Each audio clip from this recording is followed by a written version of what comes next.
Good morning, students. Welcome to English grammar class, and I am your English teacher. Let's start again our English book, English grammar and composition. So, in today's video, we will study about tense. So, students, first question arises in your mind that what is tense? Tense क्या होता है? जिसे हम हिंदी में काल कहते हैं, उसे हम इंग्लिश में टेंस कहते हैं. इट डिनोट्स, जैसे हिंदी में हम लोग क्या कहते हैं कि जो क्रिया के होने का समय बताए, क्रिया के होने का यानी कि वर्ब के होने का हमें टाइम बताए, वो हम क्या होता है, काल होता है. ठीक है. तो इंग्लिश में it denotes the time an action takes place. कोई भी काम या कोई भी वर्क जिस टाइम पर डन हो, जो वर्ड उसे डिनोट करे, वो हमारा क्या कहलाता है, टेंस. टेंस देखिए, जैसे कि हमारे हिंदी में क्या होता है, वर्तमान काल, भूतकाल और भविष्यत काल. इंग्लिश में क्या होते हैं, present, past and future. Present that is वर्तमान काल.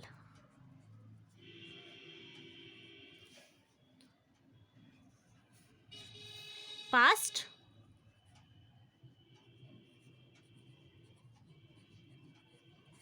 भूतकाल और फ्यूचर भविष्यत काल.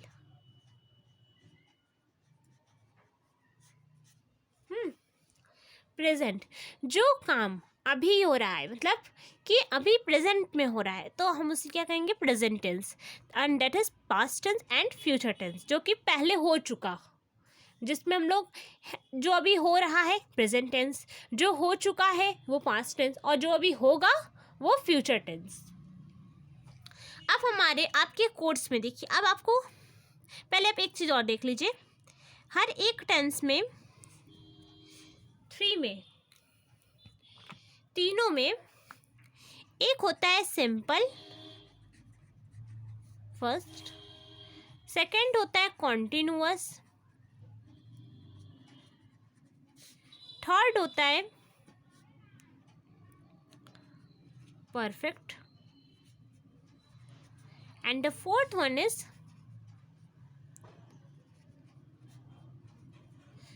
Perfect continuous. Understood? Past simple past tense, past continuous, past perfect continuous. Simple present, इसे हम indefinite भी कहते हैं,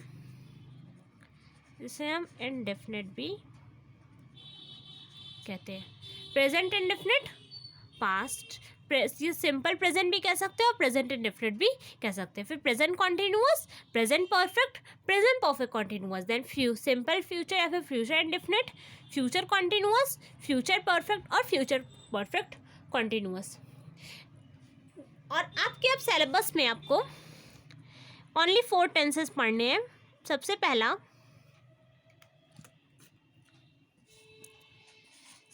आपको पढ़ना है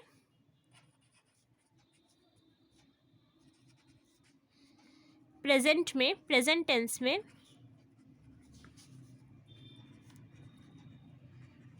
simple present, and second one is present continuous.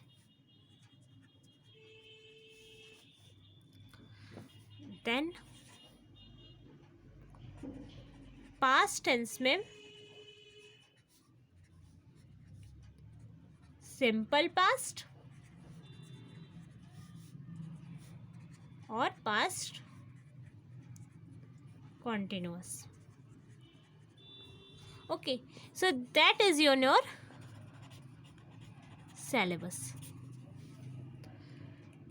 तो सबसे पहले हम चलते हैं सिंपल प्रेजेंट क्या होता है, सिंपल प्रेजेंट. देन हम पढ़ेंगे प्रेजेंट कॉन्टिन्यूअस. तो चलिए हम स्टार्ट करते हैं सिंपल प्रेजेंट टेंस से. तो सबसे पहले मैं आपको बता दूं कि कोई भी टेंस बनाने से पहले, कोई भी टेंस 3 टाइप्स ऑफ सेंटेंसेस में बनेगा. पहला क्या रहेगा आपका, अफर्मेटिव, फिर नेगेटिव, और फिर इंट्रोगेटिव। कोई भी सेंटेंस आपका 3 टाइप्स में बनेगा, अफर्मेटिव में, नेगेटिव में और इंट्रोगेटिव में। तो देखिए, अब जब आप अफर्मेटिव में कोई भी सेंटेंस बनाएंगे सिंपल प्रेजेंट टेंस का, हम किसकी बात कर रहे हैं, सिंपल प्रेजेंट टेंस की बात कर रहे हैं। जब आप सिंपल प्रेजेंट टेंस की बात करेंगे, जब आप अफर्मेटिव में कोई भी सेंटेंस बनाएंगे, तो उसमें आपको वर्ब में मेन जो आपका वर्ब है ना, टेंस क्या होता है, वर्ब का ही टाइम बताएगा, वर्ब का ही टाइम डिनोट करेगा। तो जो आपका वर्ब रहेगा उसमें आपका एस या ईएस लगेगा। ओके, नेगेटिव रहेगा देन डू डज, इंट्रोगेटिव रहेगा तब भी डू डज। अभी मैं आपको इसका डिटेल बता रही हूँ। ओके, देखिए, एस या ईएस लगता है या फिर कुछ भी नहीं लगता है। देखिए, एक सेंटेंस, पहले हम अफर्मेटिव सेंटेंस समझते हैं क्या होता है ना। एक एग्जांपल लेते हैं कि ही प्लेज फुटबॉल। यहाँ पे आप देखिए, यहाँ पे क्या लगा, एस लगा। आपने कैसे समझा ये अफर्मेटिव सेंटेंस? पहले देखिए, अफर्मेटिव सेंटेंस होता क्या है, पॉजिटिव सेंटेंस को ही अफर्मेटिव सेंटेंस कहते हैं। मतलब जिसमें नॉट न यूज़ हो उसे हम अफर्मेटिव सेंटेंस कहते हैं। ओके, तो अफर्मेटिव सेंटेंस में देखिए, यहाँ पे ही प्लेज फुटबॉल, तो यहाँ पे देखिए, यहाँ पे एस का यूज़ हुआ है ना, और अब हमको तो यहाँ पे एस का यूज़ हो गया। अब एक और सेंटेंस लीजिए, जैसे they play football. Singular plural समझते हैं ना क्या होता है, तो बस उसी चीज़ का आपको यहाँ पे ध्यान रखना है। ही क्या है, सिंगुलर है, क्या है, सिंगुलर है। दे क्या है, प्लूरल है ना। एस और ईएस क्या है, प्लूरल है। ठीक है, जब एस और ईएस लगा देते हैं हम लोग कोई भी सेंटेंस में, तो वो सेंटेंस हमारा क्या बन जाता है, प्लूरल का बन जाता है।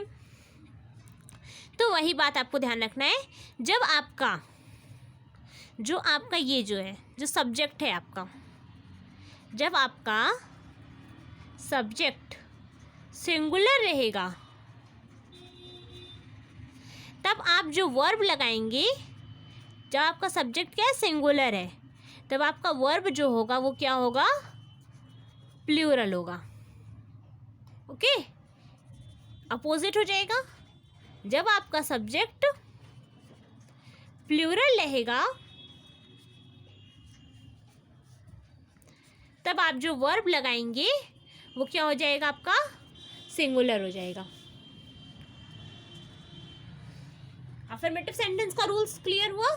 एस या ईएस का यूज़ कैसे होता है, जब आपका सब्जेक्ट सिंगुलर हो, तब वहाँ पे आपको वर्ब को अपने प्लूरल बनाना है, तो वहाँ पे आप एस या ईएस का यूज़ करेंगे। और जब आपका सब्जेक्ट प्लूरल हो, यानी कि दे आपका क्या था, प्लूरल था, तो यहाँ पे आप देखिए, वर्ब में हम एस या ईएस लगाए, नहीं लगाए। क्यों नहीं लगाए, क्योंकि सब्जेक्ट जब प्लूरल होता है तो उसके साथ हमारा वर्ब सिंगुलर यूज़ होता है। यहाँ पे देखिए अपोजिट चलता है। इसी तरीके से हम आपको ये एकदम अच्छे से क्लियर हो जाना चाहिए, तभी आप आगे सीख पाएंगे। अब ये अगर आ गया तो मैं आगे बताऊं। अब नेक्स्ट देखिए क्या होता है, नेगेटिव में आता है डू डज। डू जैसे देखिए, डू क्या आपका सिंगुलर है। अब इसमें देखिएगा, डू क्या है, सिंगुलर है। डज क्या है, प्लूरल है, क्योंकि इसमें ईएस लगा है ना। डू क्या है, सिंगुलर है, डज क्या है, प्लूरल है। तो आपको सेंटेंस बनाना है। अब आपको नेगेटिव सेंटेंस बनाने हैं। नेगेटिव सेंटेंस में आप ही नॉट प्लेस तो कर नहीं सकते थे, वहाँ पे आपको डू डज का यूज़ करना होगा। तो डू डज यूज़ करके आप जब उसके साथ नॉट लगा देंगे तब आपका क्या होगा, वो नेगेटिव सेंटेंस का रूल चलने लगेगा। डू डज के साथ नॉट जब लगता है तो आपका नेगेटिव सेंटेंस का रूल्स हो जाते हैं। अब इसका आप एग्जाम्पल देखिए।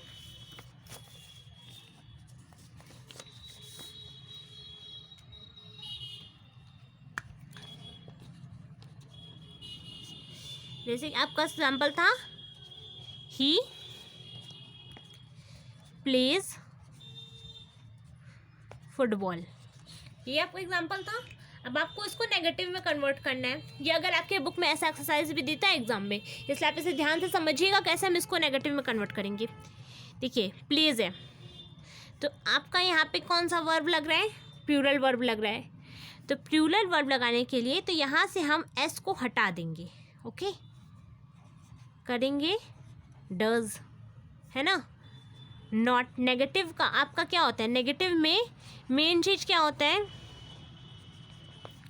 डज या फिर डू प्लस नॉट, ये क्या होता है आपका, ये मेन होता है ना। नेगेटिव में डू या डज प्लस नॉट। तो अब आपको इसको अगर नेगेटिव बनाना है तो ही डज नॉट प्ले। अब यहाँ पे आपको एस या ई एस लगाने की ज़रूरत नहीं है, क्योंकि आपका यहाँ पे आप लगा चुके हैं, यहाँ से सब्स्टिट्यूट होके वो यहाँ आ चुका है, तो यहाँ पे आपको दोबारा लगाने की ज़रूरत नहीं है, ओके। फिर फुट बॉल, एक एक रूल्स को अच्छे से माइंड में याद रखेंगे तब आपको अच्छे समझ में आएगा। ही प्लेज फुटबॉल का क्या बन गया, he does not play football. और उस तरीके से क्या, एक और एग्जांपल क्या था, दे प्ले फुटबॉल। अब आप यहाँ पे क्या करेंगे, सेम थिंग, डू नॉट। पहले आप देखिए क्या आपका प्लूरल है, प्लूरल के साथ क्या यूज़ होता है, सिंगुलर वर्ब, है ना, प्लूरल के साथ सिंगुलर वर्ब। तो दे, और नेगेटिव में आपको इसको कन्वर्ट करना है, नेगेटिव में कन्वर्ट करना है, नॉट लगना है। नॉट किसके साथ लगेगा, डू के साथ लगेगा। डू आपका क्या है, सिंगुलर है, डज क्या है, प्लूरल है। तो आपको प्लूरल का तो यहाँ पे यूज़ करना नहीं है, सिंगुलर का यूज़ करना है, ओके। सिंगुलर का यूज़ करेंगे तो they do not play foot ball, okay. अब एक और होता है इंट्रोगेटिव, एक लेफ्ट है, ये बता दे रहे हैं आपको। इंट्रोगेटिव में भी डू डज लगता है, हाँ, इंट्रोगेटिव में भी डू डज लगेगा।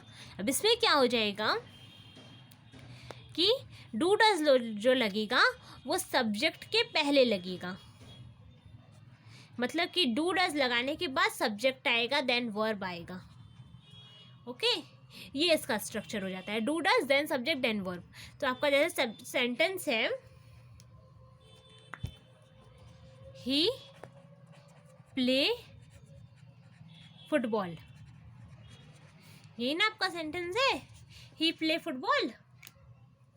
तो यहाँ पे आपको अब इसको किसमें, इंट्रोगेटिव में चेंज करना है, प्लीज सॉरी, है ना, ही प्लेज फुटबॉल, ओके।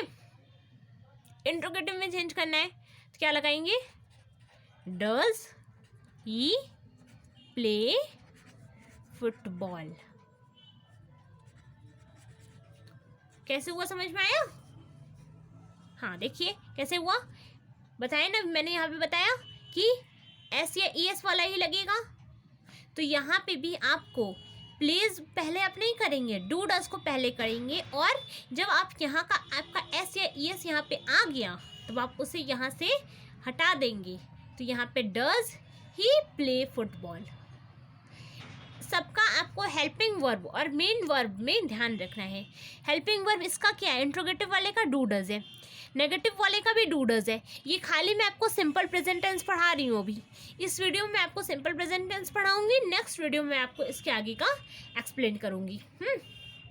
एक और एग्जांपल ले लीजिए, दे प्ले फुटबॉल, है ना। तो इसका क्या हो जाएगा,